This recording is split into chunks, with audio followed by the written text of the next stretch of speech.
গল্পাধার রাতের আলো। লেখা নুসাইবা ইভানা। পর্ব ৮। হুর দ্রুত পানি এনে আলো বেগমের দিকে বাড়িয়ে দিয়ে বলে, আন্টি পানি। আলো বেগম হুরের দিকে চেয়ে বলে, কতবার বলেছি, আমাকে মা বলবি।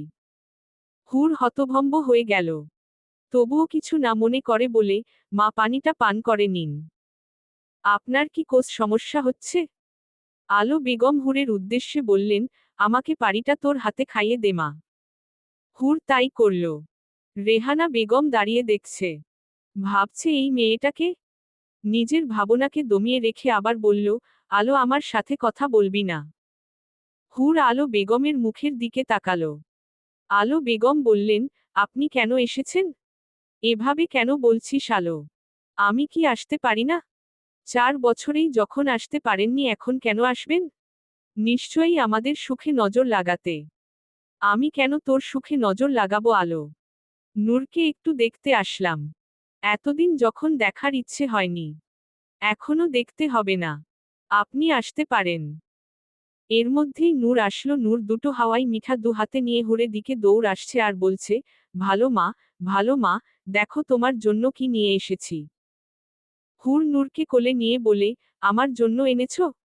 হুম, একটা তোমার একটা আমার। মায়ের একটা মেয়ের একটা। পাকা বুড়ি। চলো আগে ড্রেস চেঞ্জ করতে হবে, তারপর আমার হাওয়াই মিঠা খাবো আর গল্প করব।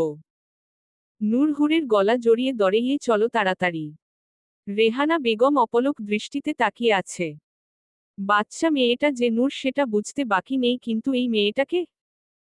আলো বেগম বললেন, আমার পূর্ণ সংসারে আপনার দৃষ্টি আমার সহ্য হবে না। আপনি চলে যান। ওই মেয়েটা কি নূরের আয়া? মুখ সামলে কথা বলুন, মেয়েটা আমার একমাত্র ছেলের বউ। রেহানা বেগম হেসে বলে, বিয়ে করছে আমার ছেলেটা। আমি খুব খুশি হলাম। এবার আসতে পারেন। আমরা অতীতের কোন কালো অধ্যায় বর্তমানে টানতে চাই না। রেহানা বেগম কিছু বলতে যেও বলল না। বের হয়ে গেল বাসা থেকে। হুর নূরেক ফ্রেশ করিয়ে দুজন মিলে কিছু সময় গল্প করে, নূরকে ঘুম পাড়িয়ে দিল। নূর ঘুমিয়ে পড়তেই হুর ফুয়াদের রুমের দিকে অগ্রসর হল।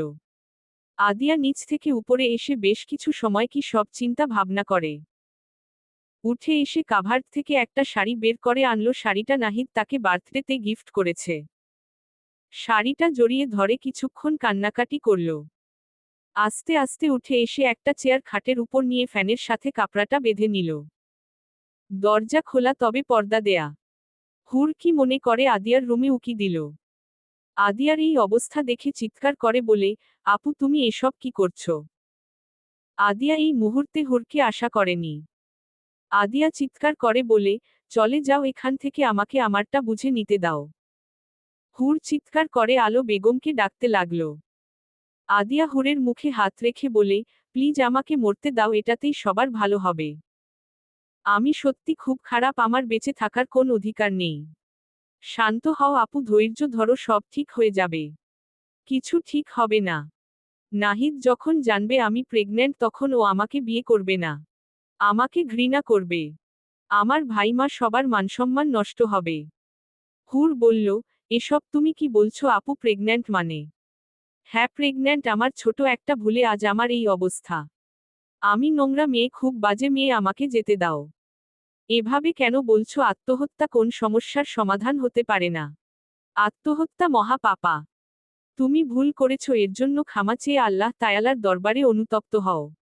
কিন্তু সুইসাইড করে কি পাবে বলো?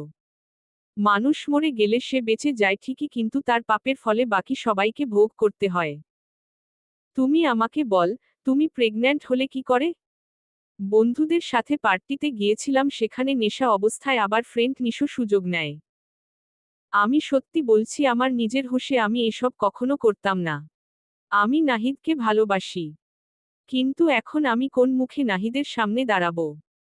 জানো কুরআনে কঠোরভাবে নেশাকে নিষিদ্ধ ঘোষণা করা হয়েছে। এমনকি নেশাকে সকল খারাপ কাজের মূল বলা হয়েছে। ভুল করে ফেলেছ, সেটার জন্য সমাধান খুঁজতে হবে। নিজের ভুলের কাছে মাথা নত করে সামনে এগিয়ে চলতে হবে। তুমি এক কাজ কর, অজু করে নামাজ পড়ো, তাহলে তোমার মন শান্ত হবে। আমি তোমার সাথে আছি।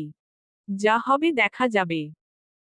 আলো বেগম দরজায় দাঁড়িয়ে সবটা শুনলেন, শাড়ির আঁচলে চোখ মুছে বলেন, একটা মেয়ে একটা সংসার যেমন ধ্বংস করে দিতে পারে, ঠিক তেমন ভাবে একটা সংসারকে সুখের রাজ্যও গড়ে তুলতে পারে।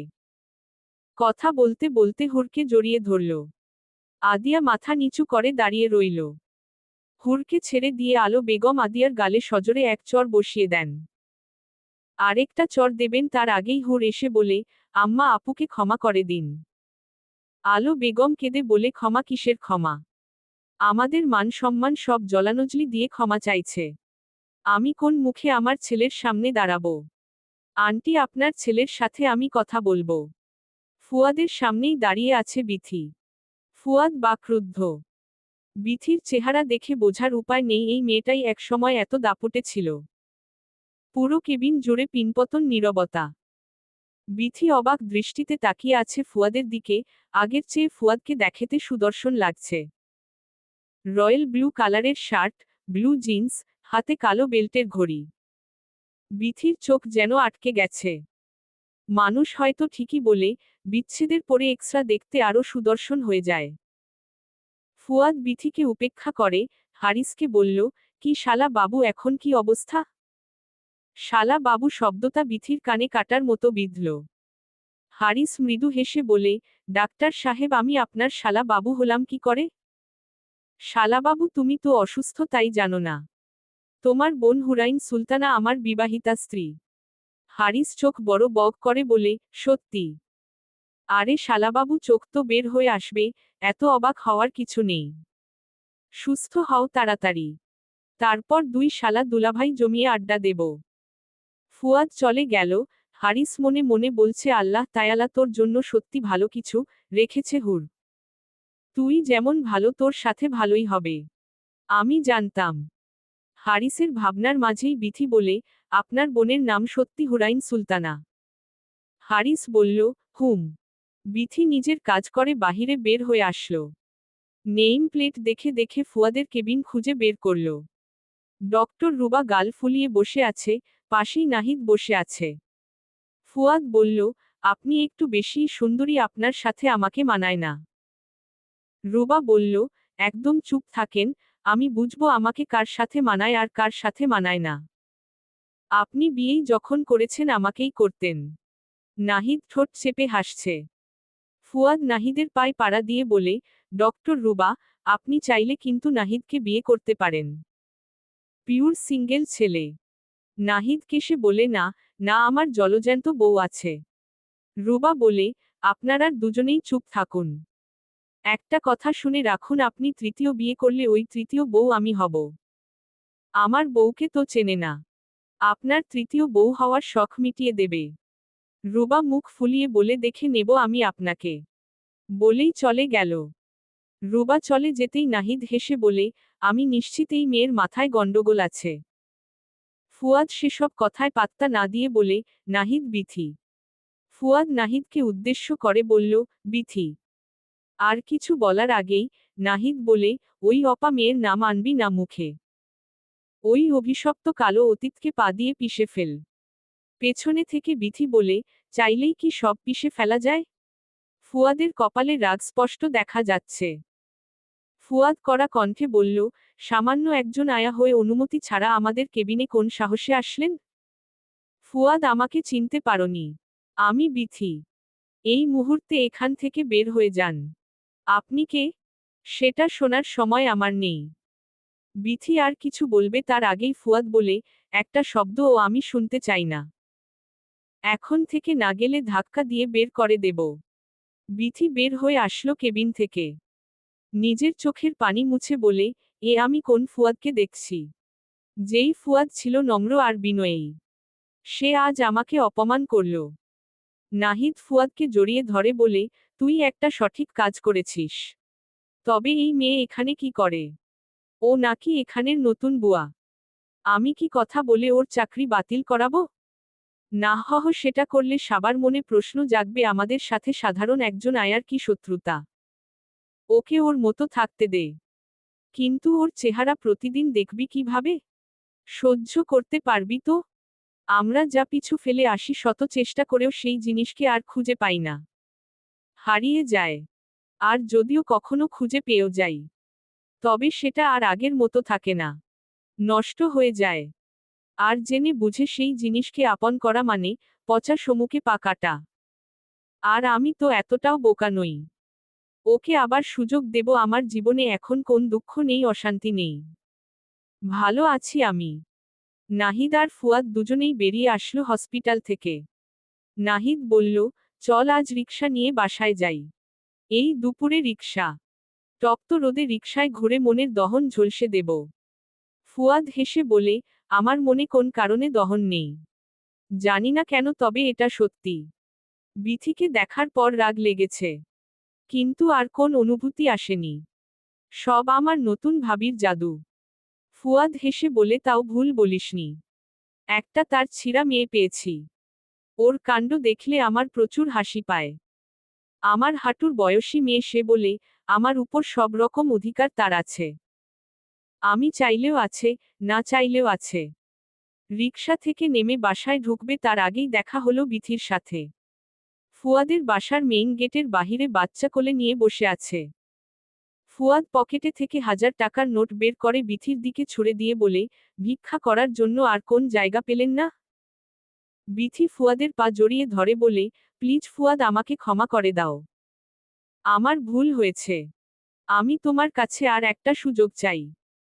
ফুয়াদ উত্তর না দিয়ে নিজের পা ছাড়িয়ে নিয়ে চলে আসলো।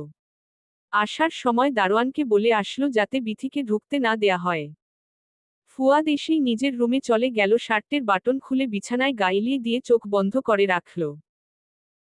হুর রুমেই ছিল সেও, ফুয়াদের পাশে বসে নিজের ওড়নার আঁচল দিয়ে ফুয়াদের ঘামগুলো মুছে দিতে লাগল।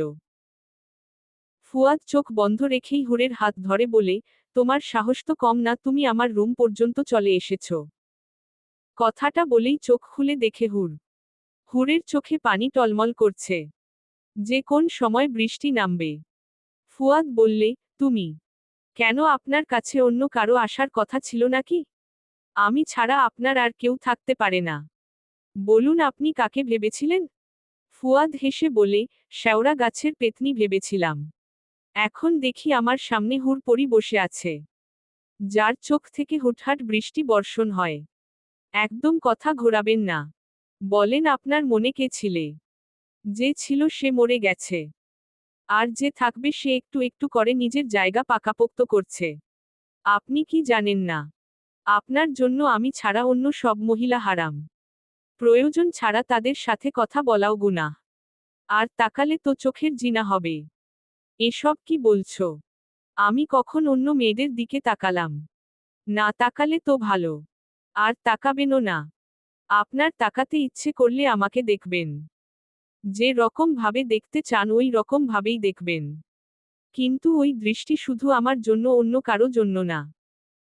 ফুয়াদ হুরের চোখের পানি মুছে দিয়ে বলে, সব বুঝলাম, কিন্তু তোমার চোখ দিয়ে এই পানিগুলো বের করো কিভাবে? এগুলো ফেক নাকি রিয়েল? হুর ফুয়াদকে জড়িয়ে দরে কেঁদে কেঁদে বলে, দেখুন, ছোটবেলা থেকে আমি মায়ের বাজে সম্পর্ক দেখেছি। আমার মায়ের চোখের পানি দেখেছি। আমার আপুকে ভালোবেসে বিয়ে করার পরেও অত্যাচারিত নিপীড়িত হতে দেখেছি। অনেক ঝড় ঝাপটা পার করে আপনার মতো একজনকে পেয়েছি। আপনি আমাকে ঠকালে আমার জীবনে শান্তি বলতে আর কিছুই থাকবে না। একটা মেয়ে শ্বশুর বাড়ির সবার আবাদর পূরণ করে, সবার মন জুগিয়ে চলে শুধুমাত্র তার হাসবেন্ডের জন্য। সেই মানুষটাই যদি দিনশেষে তাকে মূল্য না দেয়, তাহলে সবকিছু খেই হারিয়ে ফেলে। আপনার বাড়িতে সবাই আপনার আপনজন, কিন্তু এই বাড়িতে আপনি শুধুমাত্র আমার আপনজন। আপনি ব্যথা পেলে যতজন কষ্ট পাবে, তার এক ভাগও আমি ব্যথা পেলে পাবে না। তারপরেও শুধু স্বামী নামক একটা মানুষের জন্য আমরা সবাইকে নিজের করে নেই। তাই দয়া করে আমাকে ঠকাবেন না। পৃথিবীতে সবচেয়ে অসহায় নারী সে, যার স্বামী তাকে মূল্যায়ন করে না। আমি আপনার কাছে মূল্যবান, তাহলে সবার কাছেই মূল্যবান। বিয়ের পরে একটা মেয়ের স্বামী খারাপ হলে তার জীবনে আর সুখ থাকে না। ফুয়াদ হুরের পিঠে হাত রেখে হুরকে নিজের সাথে জড়িয়ে নিল। কিছু সময় পর ধীর কণ্ঠে বলল, আজ এই মুহূর্তে থেকে তুমি আমার কাছে মহামূল্যবান। আমার জীবনসঙ্গিনী, আমার কষ্টের ভাগিদার। এভাবেই অনেকটা সময় পার করল দুজনে। ফুয়াদ হুরকে নিজের একদম কাছে বসিয়ে বলে, দেখো আমি তোমাকে এসব বলতে চাইনি। তবে আজ বলতে হবে। কারণ এখন থেকে আমরা একে অপরের পরিপূরক হতে চাই। তুমি তো জানোই আমার বিয়ে হয়েছিল। নূরের মা চলে গেছে। নূরের মা আমার প্রথম স্ত্রী, আমার প্রথম অনুভূতি।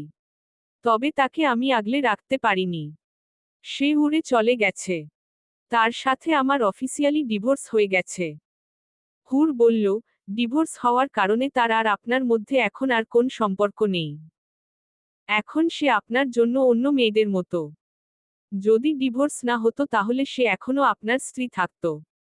কিন্তু ডিভোর্স হওয়ার কারণে তার আর কোন অস্তিত্ব আপনার লাইফে বিদ্যমান নেই। আর আপনার মনে যদি তার অস্তিত্ব থাকে, তাহলে হুর আপনার মন থেকে তা মুছে দেবে। ফুয়াদ হেসে বলে, এই হুর পরীর সাথে আমার আগে কেন দেখা হলো না? বিথির মা বিথিকে বলছে, এসব তোর কর্মের ফল। একটা নিষ্পাপ মেয়েকে মৃত্যুর মুখে ঠেলে দিয়ে যার জন্য সব ছেড়েছিস, আজ সেই তোকে ছেড়ে চলে গেছে। তুই কি ভেবেছিলি তোকে দেখেই ফুয়াদ গলে যাবে? এত সহজ না জীবনটা। একটা ছেলে সব মেনে নিতে পারে, কিন্তু তার স্ত্রীর দিকে কেউ চোখ তুলে তাকালেও সেটা মেনে নিতে পারে না। সেখানে তোর সারা শরীরে অন্য পুরুষের স্পর্শ। তোকে দেখলে ওর ঘৃণা হবে, এটাই স্বাভাবিক। আর হ্যাঁ, ওর পিছু নিবি না। ছেলেটা আমার সুখে আছে। ওকে সুখে থাকতে দে। ওর সুখে নজর দিস না। উল্টো তুই নিজেই জলে যাবি। বিথি রাগে ফুঁসছে। কিছুতেই ফুয়াদের হাসি মাখা চেহারা মেনে নিতে পারছে না। যে ছেলে বিথি অন্তঃপ্রাণ ছিল সে কিভাবে তাকে ভুলতে পারে? চলবে। গল্পটা কেমন লাগলো জানাবেন ও সাবস্ক্রাইব করতে ভুলবেন না প্লিজ।